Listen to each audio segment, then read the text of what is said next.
to those fruit-eating creatures that lived in African trees called proconsuls. They romped about in trees, far above terrestrial dangers, feeding on fruit and leaves. Depending on the species, they varied in size from the marmoset to the gorilla. They hardly cared about the world below. Proconsuls climbed about the branches on all fours and almost exactly resembled the modern-day macaque. Their upper and lower limbs were the same size. They moved leaning on open palms instead of bended fingers. Quite a few fossils of proconsuls have been found in East Africa. The skull was primitive, the brain small and rather simple, yet the comparatively small size of their muzzle and canine teeth suggests non-aggressiveness, one of the major features that led to reason.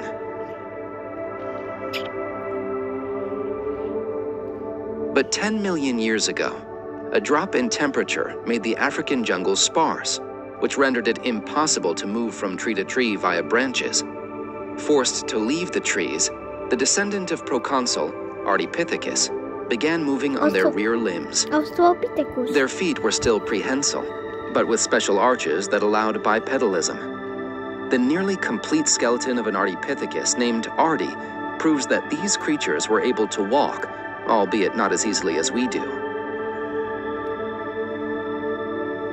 The arms of Ardipithecus were knee-length, and the hands were half human and half ape-like.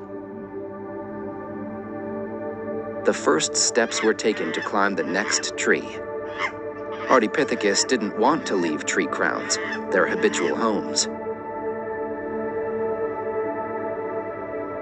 They were indeed the intermediate between humans and apes, as all of Ardi's features mediate entirely ape-like and entirely human features.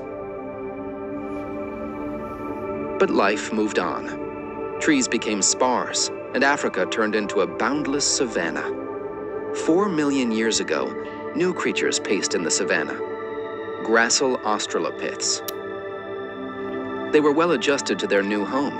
Their way of walking on two legs was not so different from ours. They gathered and ate everything, and were able to walk miles on end.